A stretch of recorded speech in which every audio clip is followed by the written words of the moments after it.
Assalamualaikum warahmatullahi wabarakatuh. Perkenalkan nama saya Dwintan Azahra dari kelas IS2 dengan NIM 105230075. Di sini saya akan mempresentasikan materi mengenai amar ma'ruf nahi mungkar dan jihad. Nah, sebelum kita ke pembahasan, alangkah baiknya kita mengetahui latar belakang masalahnya terlebih dahulu. Latar belakang masalah yaitu amar ma'ruf nahi mungkar dan jihad seringkali dipahami tidak sebagaimana mestinya. Kondisi ini dipicu oleh beberapa sebab. Salah satunya interpretasi yang salah terhadap makna jihad, baik yang dipahami oleh beberapa kaum muslim maupun non-muslim. Bagi sebagian besar penduduk Indonesia yang non-muslim, mereka menilai amar ma'ruf nahi mungkar dan jihad dalam Islam merupakan tindakan yang tidak terkendali, irasional, dan suka kekerasan. Berangkat dari hal tersebut, presentasi ini mencoba membahas tentang pengertian dan konsep amar ma'ruf nahi mungkar dan jihad dalam agama Islam yang sesuai dengan ajaran Al-Quran dan teladan Rasulullah Shallallahu Alaihi Wasallam. Pembahasan terhadap dua pembahasan ini diharapkan mampu menggambarkan konsep amar ma'ruf nahi mungkar dan jihad dalam agama Islam, sehingga nantinya tidak ada lagi atau tidak terjadi lagi reduksi yang salah terhadap makna konsep jihad. Selanjutnya, apa sih manfaat dan tujuan kenapa kita harus mempelajari materi ini? Yaitu agar terciptanya kehidupan masyarakat yang menyuruh berbuat yang makruf dan mencegah dari yang mungkar. Dalam agama Islam, amar ma'ruf nahi mungkar digunakan sebagai salah satu ajaran pokok yang bertujuan untuk mencapai kesejahteraan dan ridho Allah Subhanahu wa taala. Selanjutnya ada pengertian. Secara bahasa, amar ma'ruf artinya menyuruh orang berbuat baik, sementara nahi mungkar artinya melarang orang berbuat yang jahat. Allah Subhanahu wa taala berfirman di dalam surat Ali Imran ayat 104 yang artinya, hendaklah ada di antara kamu orang-orang yang selalu mengajak orang berbuat baik dan melarang orang berbuat jahat. Selanjutnya kita ke pembahasan. Yang pertama adalah konsep amar ma'ruf nahi mungkar. Sejatinya kata amar ma'ruf nahi mungkar banyak disebutkan di dalam Al-Quran dan hadis. Bahkan di dalam Al-Quran kata amar ma'ruf nahi mungkar ada sebanyak 9 kali di beberapa surat yang berbeda. Salah satu ayat tentang amar ma'ruf nahi mungkar di dalam Al-Quran yaitu pada surat Ali Imran ayat 104. Allah Subhanahu wa taala berfirman, Bismillahirrahmanirrahim. Wal takum mankum ummatan yad'una ilal khairi wa ya'muruna bil ma'ruf wa yanhauna 'anil munkar wa ulaika humul muflihun. Artinya, hendaklah ada di antara kamu segolongan orang yang menyeru kepada kebajikan, menyuruh berbuat yang makruf dan mencegah dari yang mungkar. Mereka itulah orang-orang yang beruntung. Quran Surat Ali Imran ayat 104. Pada dasarnya, melakukan amar ma'ruf nahi mungkar bisa dilakukan mulai dari tahapan yang paling sederhana atau ringan, kemudian lanjut kepada hal yang agak berat, sebagaimana tertuang dalam hadis riwayat Muslim baginda Nabi Muhammad SAW, yang artinya barang siapa di antara kalian melihat kemungkaran maka hendaknya ia menghilangkannya dengan tangannya. Jika dia tidak mampu, maka dengan lisannya.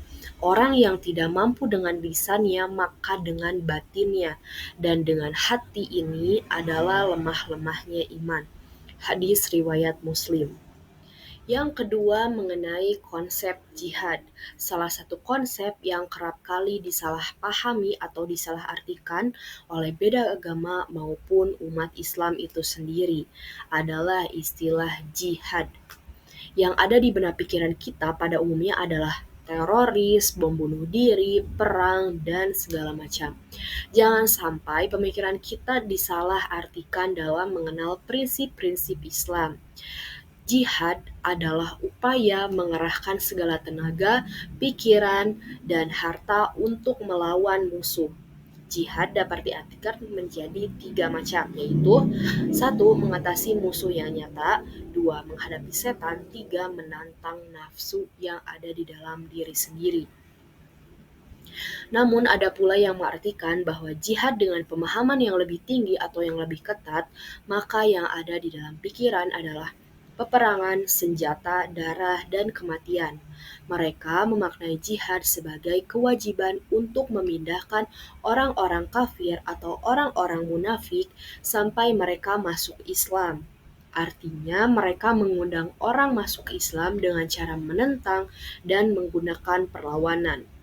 Firman Allah Quran Surah Al-Baqarah ayat 190. Dan peranglah di jalan Allah orang-orang yang memerangi kamu, tetapi janganlah melampaui batas. Sesungguhnya Allah tidak menyukai orang-orang yang melampaui batas. Kita lanjut ke permasalahan.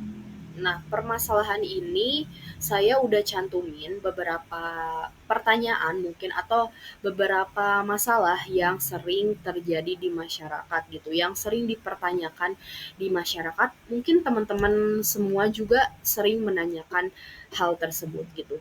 Nah, ini udah ada 3 pertanyaan. Yang pertama adalah bagaimana hukumnya orang yang meninggalkan amar ma'ruf nahi munkar padahal ia mampu melakukannya. Yang kedua, bagaimana cara melakukan amar ma'ruf nahi munkar dalam kehidupan bermasyarakat secara nyata. Dan yang ketiga, apa sih dampaknya jika manusia tidak melakukan nahi munkar? Nah, di sini udah ada solusi permasalahan. Sudah saya cantumkan jawaban atas pertanyaan yang tadi berdasarkan hasil saya mencari tahu dari beberapa sumber. Jawaban yang pertama adalah bagi umat Islam, amar ma'ruf nahi munkar adalah wajib. Sebab syariat Islam memang menempatkannya pada hukum dengan level wajib. Dan siapapun dari kita yang meninggalkannya, maka kita akan berdosa dan mendapatkan hukuman berupa siksa yang sangat pedih dan menyakitkan. Jawaban yang kedua adalah dalam ajaran Islam, contoh perbuatan ma'ruf diantaranya mengamalkan rukun Islam, bersikap jujur, sabar, membantu orang yang membutuhkan, sedekah, silaturahmi, menghormati orang tua, menuntut ilmu, menjaga hak sesama, menjaga aurat, dan perbuatan terpuji lainnya. Yang ketiga, jika umat Islam meninggalkan amar ma'ruf nahi munkar, maka kemungkaran akan menyebar dan kerusakan akan terjadi di mana-mana, akan meluas. Bila kondisi ini terjadi secara terus-menerus, maka Allah pun akan menurunkan azab yang paling pedih kepada komponen masyarakat. Ini juga menjadi salah satu penyebab ditolaknya doa oleh Allah Subhanahu wa taala. Nah, dari pembahasan yang sudah saya bahas, kita dapat tarik kesimpulan bahwa amar ma'ruf nahi munkar adalah perbuatan yang mengajak kepada sebuah kebaikan, baik diri sendiri, keluarga, kerabat, orang lain, maupun masyarakat lainnya, agar kita selalu berbuat baik dan menjauhi tindak kemungkaran dan selalu patuh dalam ajaran-ajaran Islam yang telah ditetapkan dalam Al-Quran, Sunnah, dan hendaknya mereka selalu menebarkan kebaikan. Terakhir ada saran dari saya mungkin sebagai yang menyampaikan, hendaknya kita sebagai umat Islam dan umat Nabi Muhammad SAW menegakkan perintah amar ma'ruf nahi munkar sesuai dengan apa yang telah Allah perintahkan.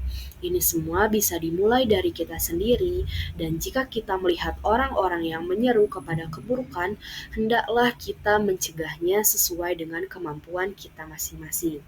Dan ini juga ada tertera referensi yang saya jadikan bahan untuk presentasi kali ini. Mungkin cukup sekian presentasi dari saya. Mohon maaf apabila ada tutur kata dan bahasa yang salah. Teman-teman bisa kasih kritik dan saran kepada saya melalui kolom komentar. Dan terima kasih, semoga bermanfaat. Wassalamualaikum warahmatullahi wabarakatuh.